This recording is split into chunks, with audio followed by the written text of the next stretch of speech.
You're 30 going for an 18, 19, 20-year-old, please like get a job or something. Like, I don't know what to tell you. Is Olivia even a person? Is Olivia an emotion? Is she a place? We don't know. Hi, I'm Olivia and you're watching Beer Casino. So fun, exciting news. I got a new microphone. I was gonna try to hide it, but I don't know how to hide it on a t-shirt, so here it is. So today's video is going to be an analysis of the All Too Well short film, as well as some commentary about young women in the media and young women in general just getting taken advantage of, basically, because it happens far too often.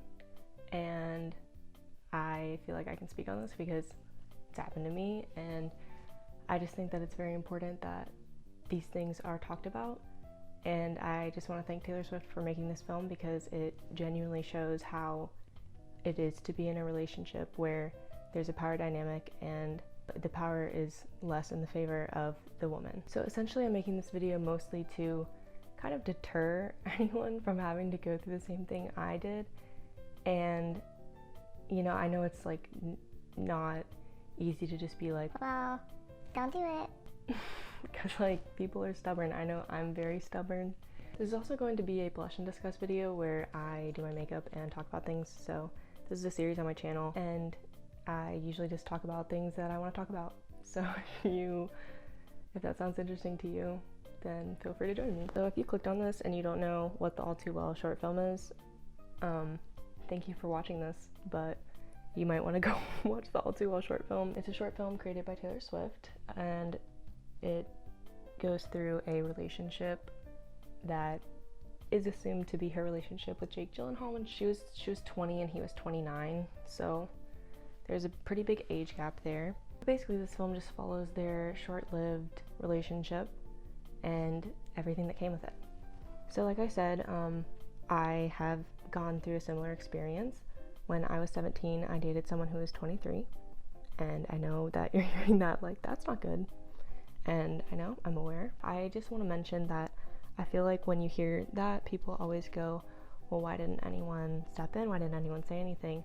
And first of all, it's wrong to blame anyone except the man that was going for a 17-year-old in that situation. Why are we not just saying that the man should not be going for a 17-year-old, because that's not okay? But for me, I am a very stubborn person. I do what I want to do. And at that time I had a car, and my family was very aware that if I was not allowed to see this man, that I would find a way. I was very honest with them throughout my entire relationship, and they did not like him. Why would they? But they supported me until it got to a point where it wasn't okay, and that's when they said, you know, this isn't right. We don't feel like you're the same person anymore. And you know, it just gets to a point where people try to step in, and I had friends that I had lost because they were talking bad about him behind my back, and I chose him over them. And I don't think that it was right for them to talk behind my back, but still, like, they had every valid reason to say bad things about him because he was not treating me well. But this is not all about me. We don't have to get into all that. Before I get into the film, I want to talk about Taylor Swift's dynamic in her relationships in the past. So this was not Taylor's first relationship where she was dating an older guy. She dated John Mayer when he was 32 and she was 19. First of all, why are you 32 going for a 19-year-old? That is messed up. I have very, very strong feelings about that. But she did write a song about this called Dear John, and one of the lines in the song is, don't you think 19's too young to be messed with? And she's right, it is. So yeah, Taylor wrote a song called Dear John about her relationship with John Mayer and how she was too young for that relationship, and she was way too young to be treated the way that he treated her. We don't know the ins and outs of that, but it's very clear that it did not go well. I'd like to mention that I feel like when people turn 18, it's just assumed that they're grown now and they're mature and they're an adult. And that's not how it works. When you're 18, you're still a teenager. You should be treated as such. No 30-year-old should be looking at you thinking that you are, you know, someone that they should date. And I'm saying this as a 20-year-old. And I didn't turn 20 and automatically become an adult either. Just because I'm not a teenager anymore does not mean that I know everything. I mean, our frontal lobes don't fully develop until we're like 25. So until you're like 25, you probably are still going to be a little bit immature. And that does not help when you're 18 dating a 30-year-old because their frontal lobe is developed. Okay, but with all of that to say, this was a repetitive cycle for Taylor, at least for 2 relationships. And I just want to touch on that because for a lot of people, they don't recognize it the first time and then until after. And that's what happened is she realized that the relationship was not good for her after. She wrote a song about it. She healed, you know, she found her ways to cope with it, but she still ended up in the same situation. And I just want to mention this because it's so easy to fall back into the same situation when that's all you know, or even if you do know better. There's times where it may seem more appealing to be in that up and down type of relationship.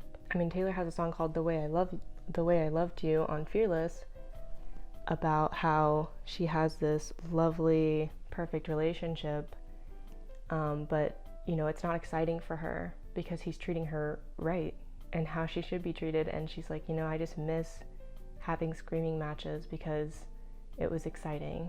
And even though this is comfortable for me now, it's not what I know. And I think for a lot of people that happens is they get, it sounds terrible, but it's like they get bored in being treated right because that's all they know. And kind of touching on the whole, like, let's not blame the girl, let's blame the man for this. Obviously this video is focusing on the dynamic between an older man and a younger woman. It can happen to anyone, but I'm just focusing on younger women with older men in this video. I feel like a lot of young women get attention from older guys and think that it's like this cool thing, that they're mature, and that's not the case, because most of the time the man that is approaching this younger girl knows he has the upper hand, knows that he can manipulate her in most situations. He's aware of the power dynamic, and that's why it's appealing to him. And I've been through a lot of stuff, I've learned a lot of lessons, but I still wouldn't consider myself to be mature enough to date someone 10 years older than me by any means. I'm in college, I don't know how to pay taxes. But getting into the film really showed this power dynamic. It showed what gaslighting looks like. It showed textbook what an emotionally abusive relationship looked like. And I think that it's really important that we have representation in the media and it's not glorified. There's so many times that toxic relationships and abusive relationships are glorified in the media, and that's not okay. And age gap relationships are glorified in the media, and that's not okay. Before we get into like the meat, I want to touch on the casting. So Sadie Sink was casted as Taylor, and she is seen as the Stranger Things kid. You know, we think of these kids as kids, even though, I mean, she's 19 now, I'm 20. I still think of her as a kid, even though she's almost my age. And that's because of how she was portrayed in the media. We saw her grow up, you know, we see her still as very young. And Dylan O'Brien was casted as Jake Gyllenhaal, and he's 30, and he has a full beard. I mean, he looks grown. Sadie Sink has kind of like a very soft, almost like a baby face, and it's very clear that the dynamic is supposed to make viewers uncomfortable. If you look back at pictures of Taylor when she dated Jake, she looked very young. Like, it did not, you know, like they didn't look right together. She looked too young for him. So at first the film kind of shows how perfect everything is. It starts with Sadie saying, "Are you even real?" And that's how it feels at first for a lot of relationships. It feels like a dream. And that's what a lot of abusers do, is they make it feel like it's unreal and that it's something that you can never get from anyone else. The way that it progresses, the way that it was told, I think was also very important because it shows the good and the bad and how up and down it is. When it first goes down, there's a scene with them in the car, and he's, you know, throwing the car keys, and he's on the phone, and, you know, she kind of looks scared, like it's a side of him she's never seen before. And then it's back to being perfect, and then the first crack in the glass, which that scene is so important. So this is a scene where she's meeting all of his friends, and he drops her hand at dinner. And if that happened to me, I think I would have got up and left. I think I would have walked out. It's incredible that she didn't like beat him up on the spot. But this is what happens in a lot of these relationships, because you're so much younger than them and their friends, you feel really out of place, and then they treat you like you're out of place, and then they make you feel crazy for feeling like that. They make you feel like, oh, well, you're only feeling out of place because you're younger, and you're making yourself feel like you're out of place. And that's what he says. He says, I don't even know what you're talking about. I don't remember dropping your hand. And she said, you're making me feel stupid. And he said, no, I think you're making yourself feel stupid. That is textbook gaslighting. That is making her feel crazy. He even says at one point, this is crazy. He doesn't say you're crazy, but he says, this is crazy. Textbook gaslighting, invalidating her feelings. And I think this scene was so effective just because of how realistic it is. Like, that is exactly what so many men do, is they just completely invalidate your feelings and make you feel crazy for bringing up a valid point of how you feel. If you ever bring up how you feel, even if it's an irrational feeling, they should still acknowledge your feelings and say, I'm sorry that you feel like that. We can talk it out. That is what a healthy relationship is. And I also want to point out that he apologizes, but he doesn't apologize because he's actually sorry. He apologizes because he says, I don't want to argue anymore. They just get to a point where they're like, I don't want to deal with this. And they just say sorry just so you can move on. And he doesn't even say like, oh, I'm really sorry I did that. He just goes, sorry, and like kisses her until she laughs because it's so ridiculous. He's clearly not actually apologizing. And then it goes back to being perfect again. And that is what these relationships are, is they go up and down, and it's perfect, and then they hurt you, and then they apologize, and then it's perfect again. And that is why so many people stay in these relationships, because of how perfect it feels, maybe 50% of the time, maybe 70% of the time. It might even be 30% of the time, but because there's those perfect moments, they feel like, no, because I still want to hold on to this one moment, even if the other moments are bad. And I don't think we should ever blame anyone for staying in a relationship like this. So after it goes back to being perfect, they then show the breakup. And I think this was also a super important scene, because he breaks up with her. Even though he is putting her through hell, he is the one that ends it. And you even see, you can't hear them talking, but you even see her mouth move, and she says, so that's it? Like, it's like, after all we've been through, after all you've put me through, so that's it? Like, are you really serious right now? He clearly is the one that initiated it, which this makes her feel like she's the problem, because he broke up with her. She's like, oh, there must be something wrong with me. He broke up with me. Nope, there's nothing wrong with you. He's just freaking crazy, first of all. And then what did he do after this? He calls her while she's sobbing, just in absolute shambles. Calls her probably to say, I'm so sorry, I regret what I did, I miss you, blah, blah, blah. Like the whole spiel. And the line, you call me up again just to break me like a promise, so casually and cruel in the name of being honest. That's him calling, saying, I just want to be honest with you. I just miss you so much. Like, I'm so sorry. And it's just like, it's just tearing her down. And it seems like he does break her down, because she forgives him to a point where she wants him at her birthday party. And he ends up not showing up. I apologize for that. I didn't like how that was looking, so I just changed that. I'm gonna do a different eyeshadow thing. But basically what I was saying is, he didn't show up on her birthday, like a freaking loser. And birthdays are supposed to be your day. Birthdays are supposed to be the day that you're celebrating you. And for him not to show up to that, like, that's really gross. So it appears that him not showing up to her birthday was kind of the last straw in the whole thing. It shows the character development of her growing up and writing a book, which I view as making a profit off of the heartbreak, which is what she did with her album, girl boss vibes. And I just love to see a woman who's gone through a lot winning. I think it's important to show. Once again, I just want to say thank you to Taylor Swift for showing that this does happen and you can make good out of it. So a lot of people realize it happens and then they just are disappointed in themselves, and the only person that can be blamed is the person that was the abuser, the person that was the manipulator, and quite frankly, the 30-year-old man who went for a 20-year-old, or the 30-year-old man who went for a 19-year-old John Mayer. I'm looking at you. What's wrong with you? If you're 30 going for an 18, 19, 20-year-old, please like get a job or something. Like, I don't know what to tell you. And I want to talk about like a few other young women in the media just to kind of like prove my point.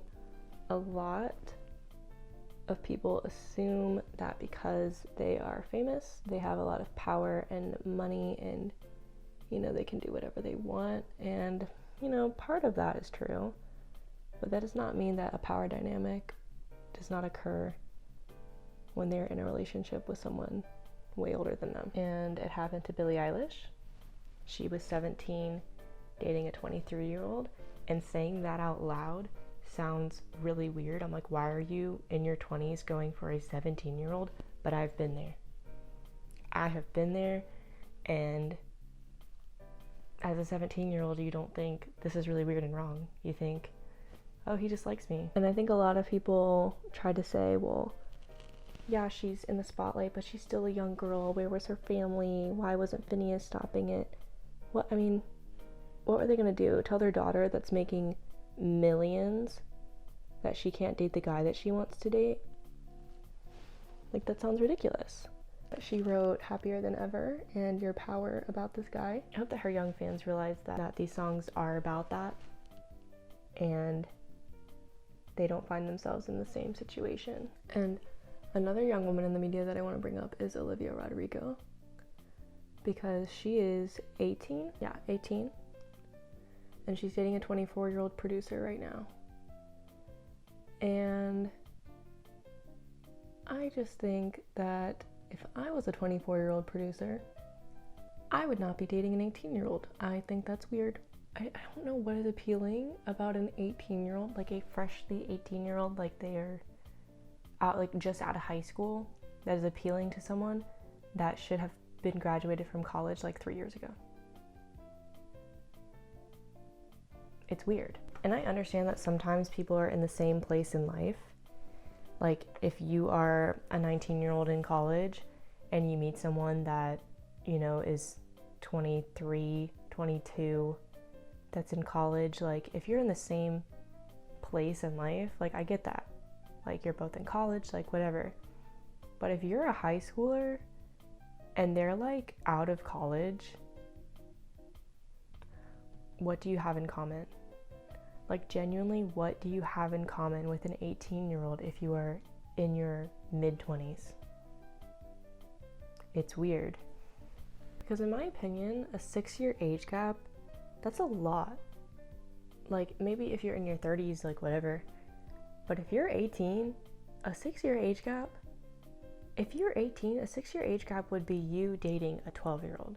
And if you look at it like that, a 24-year-old should not be dating an 18-year-old. It's weird. With all that to say, that's the conclusion of this video. Not just women in the media are targeted, women, just normal everyday women are targeted. And the only person that is at fault is people that take advantage of them. I'm tired of hearing the narrative that someone should have stepped in or they should have known better, because at 17, at 19, at 20, you don't know better. It's not anyone else's job to tell an 18-year-old who is legally an adult what they can or can't do. But I'm here to say, hey, just because you're a legal adult doesn't mean that you should maybe date someone that's way older than you. And I'm not saying that every single relationship with an age gap is terrible and manipulative, but there is a slight power dynamic because they have way more experience than you in most things. And just to be careful and to be cautious. That's all I'm here for today, is just to tell you to be cautious and be aware that this can happen. Everyone say thank you to Taylor Swift for making this video, this short film, to emphasize how important it is to talk about stuff like this. And everyone go stream All Too Well 10-minute version, stream Red Taylor's version, stream Happier Than Ever, stream Olivia Rodrigo, and just be aware of what could happen to you, be aware of what could happen to your friends. If you have something to say, don't be scared of losing a friend. Just talk to them and be like, hey, I'm worried about you and I care about you. And if they dismiss it, okay, but you tried. So stay safe out there. Be careful, be cautious. If you're 30, don't go for an 18-year-old. What's wrong with you? F you John Mayer. F you Jake Gyllenhaal. And everyone have a lovely day. Except them. Bye.